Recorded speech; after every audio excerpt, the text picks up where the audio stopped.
Good morning students. Today we'll discuss about the topic 11th standard biobotany chapter 4 biotechnology traditional biotechnology. இன்னைக்கு நம்ம இந்த வீடியோல என்ன பார்க்க போறோம்னு பார்த்தீங்கன்னா biobotany chapter 4ல traditional biotechnology. traditional biotechnologyனா என்ன அர்த்தம்னா பாரம்பரிய உயிரி தொழில்நுட்பவியல் அப்படினு சொல்லுவோம். இந்த பாரம்பரிய உயிரி தொழில்நுட்பவியல்னா என்ன அத பத்தி டீடைலா இந்த வீடியோல பார்க்கலாம். So first வந்து பார்த்தீங்கன்னா as I described earlier, it is a kitchen technology developed by our ancestor that was using the fermenting bacteria. This it is a include the process that based on the natural capabilities of organism. So இந்த இடத்துல ancestorனு சொல்லிருக்காங்க பாத்தீங்களா, இது வந்து நம்ம மூதாதையர்கள்னு அர்த்தம். நமக்கு முன்னாடி வாழ்ந்த மூதாதையர்கள் வந்து என்ன பண்ணிருக்காங்கன்னா இந்த நொதித்தலுக்கு வந்து என்னென்ன மைக்ரோப்ஸ் வந்து யூஸ் பண்ணிருக்காங்க, பாக்டீரியா வந்து யூஸ் பண்ணிருக்காங்க அப்படினு சொல்லி இங்க வந்து மென்ஷன் பண்ணிருக்காங்க. பாரம்பரிய உயிர் தொழில்நுட்பவியல் ட்ரெடிஷ்னல் பயாலஜினா பாரம்பரிய உயிர் தொழில்நுட்பவியல். இப்போ ஃபெர்மெண்டேஷன்னா என்ன? இந்த ஃபெர்மெண்டேஷன் அப்படிங்கிறது பார்த்தீங்கன்னா நொதித்தல் அப்படின்னு சொல்லலாம். ஃபெர்மெண்டேஷன்ங்கிறது நொதித்தல் அப்படின்னு சொல்லலாம். இந்த நொதித்தல் மூலமாக எப்படி வந்து தொழிற்சாலையில் வந்து பயன்படுது நொதித்தல் அப்படின்னு பார்க்கலாம். The word fermentation is derived from Latin word. 1 மார்க்கில் கேட்பாங்க. இந்த ஃபெர்மெண்டேஷன் வந்து எந்த வார்த்தையிலிருந்து பெறப்பட்டதுன்னா லத்தீன். சரிங்களா? இதுக்கு என்ன அர்த்தம்னா பீவர் அப்படின்னு சொல்லுவோம், அப்படி இல்லைனா பாயில் அப்படின்னு சொல்லுவோம். பீவரேஜ்னா வந்து குளிர்பானம் அப்படின்னு சொல்லுவோம். Fermentation refers for metabolic process which organic molecules normally glucose are converted into acid gases or alcohol in this absence of oxygen or any electron transport chain. இங்கே என்ன சொல்லியிருக்காங்கன்னா நொதித்தல்ங்கிறது ஒரு லத்தீன் சொல். சரிங்களா? இதுக்கு வந்து பார்த்தீங்கன்னா பொர்வீர் அப்படின்னு சொல்லுவோம், அப்படின்னா பிரீவரேஜ் அப்படின்னு சொல்லுவோம். இது காய்ச்சிதல் அப்படின்னு ஒரு அர்த்தம். இந்த நொதித்தல் மூலமாக வந்து நமக்கு என்ன நடக்கும், இப்போ நார்மலாக இருக்கிற குளுக்கோஸ் வந்து என்னவா வந்து மாறும் அப்படின்னு சொல்லியிருக்காங்கன்னா இந்த நார்மலாக குளுக்கோஸ் இருக்குது, இந்த குளுக்கோஸில் ஃபர்மெண்டேஷன் நடக்கும்போது கன்வெர்டட்னா மாற்றுறது அப்படின்னு சொல்லுவோம், நமக்கு ஆசிடு கேஸு ஆல்கஹாலு இந்த மாதிரி வந்து கிடைக்கும் அப்படின்னு சொல்லியிருக்காங்க. The study of fermentation it is practical was use called zymology. அப்போ வந்து உங்களுக்கு 3 மார்க்கில் வந்து கேட்பாங்க சைமாலஜினா என்ன அப்படின்னு. அப்போ நீங்கள் இதை எழுதணும். The study of fermentation it is practical use is called zymology. 3 மார்க்கில் வந்து உங்களுக்கு கேட்பாங்க சைமாலஜினா என்ன. நொதித்தலை பற்றி படிக்கும் அறிவியல் பிரிவுக்கு சைமாலஜி என்று பெயர். இது எப்போ வந்து தோன்றியது? அண்ட் ஆரிஜினேட்டட்னா தோன்றுதல்னு சொல்லுவோம். 1856 ஃப்ரெஞ்சு கெமிஸ்ட்ரிஸ்ட் ஒருத்தர் வந்து பார்த்தீங்கன்னா லூயிஸ் பாஸ்டீர், அவர் தான் வந்து இந்த நொதித்தல் செயல்முறையை முதலாக செஞ்சு காட்டினார். இவர் அந்த நொதித்தலுக்கு பயன்படுத்திய அந்த நுண்ணுயிரி பெயர் வந்து ஈஸ்ட். சரிங்களா?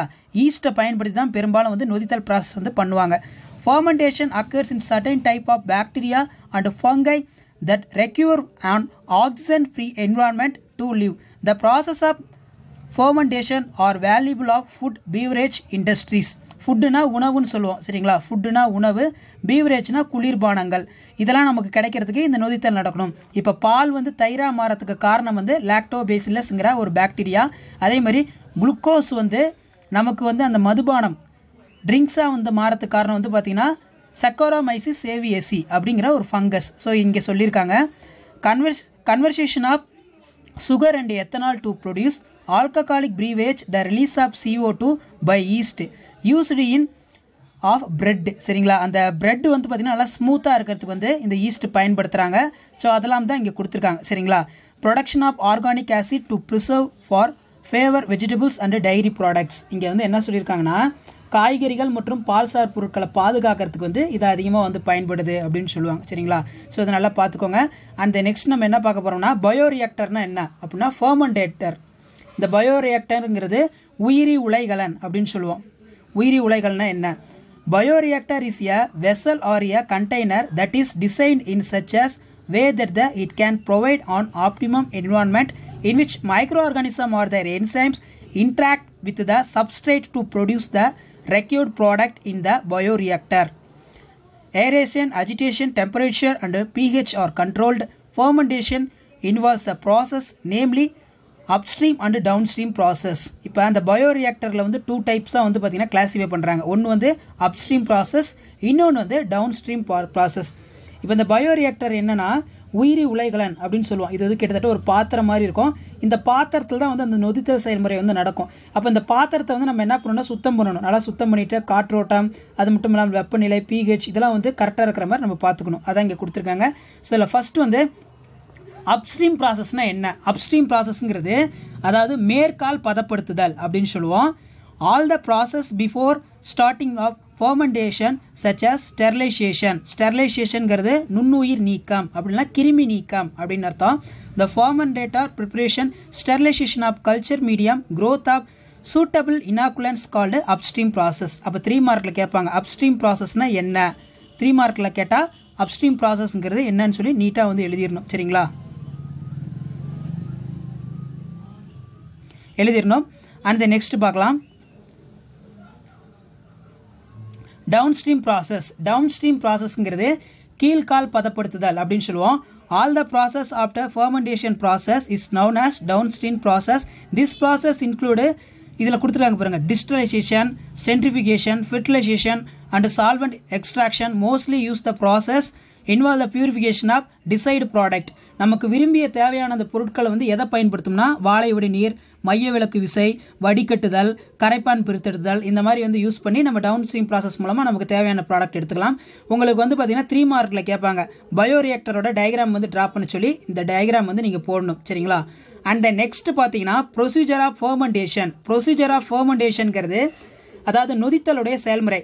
Depending upon the type of product bioreactor is selected. A suitable substrate in liquid media is added the specific temperature, pH and then diluted. Organism, microbe, animal, plant cell, subcellular, organelle or enzyme is added it. Then it is incubated a specific temperature for specific time. The incubation of any either be aerobic or anaerobic. Aerobic na காற்று சுவாசம், anaerobic na காற்றில்லா சுவாசம். Withdrawal the product of using downstream processing methods. So இங்கே என்ன சொல்லியிருக்காங்கன்னா first point பாருங்கள், depending upon the type of product bioreactor is selected. நீங்கள் உற்பத்தி செய்யக்கூடிய அந்த பொருட்களுக்கான அந்த உயிரி பொருட்களை வந்து தேர்ந்தெடுக்கணும். And the next a suitable substrate in liquid media is added. Specific temperature, pH and then diluted. ஒரு குறிப்பிட்ட வெப்பநிலையில் pH வந்து பொருத்தமான வளர்தல பொருட்களை தான் வந்து நீங்கள் அந்த நொதித்தலுக்கு வந்து எடுத்துக்கணும். அது டைலூட்டாக இருக்கணும், நீர்ம பொருளாக இருக்கணும் அப்படின்னு சொல்லியிருக்காங்க. And the next the organism, microbe, animal, plant cell, subcellular organelle or enzyme is added it. இந்த உயிரினத்தில் வந்து நீங்கள் ஏதாவது ஆட் பண்ணலாம். அது மைக்ரோப்ஸாக இருக்கலாம், பிளான்ட்ஸாக இருக்கலாம், தாவரமாக இருக்கலாம். அதோட நொதிகளை வந்து நீ ஏதாவது ஆட் பண்ணலாம். then it is incubated a specific temperature for the specific time. இப்போ நீங்கள் இதை ஆட் பண்ணதெல்லாம் இந்த உயிரினத்தை வந்து பார்த்தீங்கன்னா காற்றுள்ள சூழ்நிலையில் வந்து ஒரு குறிப்பிட்ட காலத்துக்கு வந்து வச்சிருக்கணும். அதாவது ஒரு குறிப்பிட்ட கால அளவுக்கு வெப்பநிலையில் வந்து வைக்கணும் அப்படின்னு சொல்லியிருக்காங்க. the incubation any either aerobic and anaerobic. அதாவது இந்த உயிரினத்தை வந்து நீங்கள் எங்கே வைக்கலாம்னா காற்று சுவாசம் இல்லை காற்றுலா சுவாசத்தில் வந்து வைக்கலாம் அப்படின்னு சொல்லியிருக்காங்க. Withdrawal the product of using downstream process method. So கீழ் பதப்படுத்தல் முறைகளை கொண்டு உங்களுக்கு தேவையான பொருட்களை வந்து நீங்கள் எடுத்துக்கலாம் அப்படின்னு சொல்லியிருக்காங்க.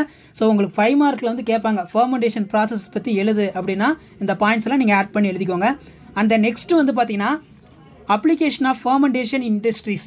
அப்ளிகேஷன் ஆஃப் ஃபர்மெண்டேஷன் இண்டஸ்ட்ரீஸ்னா தொழிற்சாலையில் நொதித்தல் வந்து எப்படிலாம் பயன்படுது அதை பற்றி எழுதணும். சரிங்களா?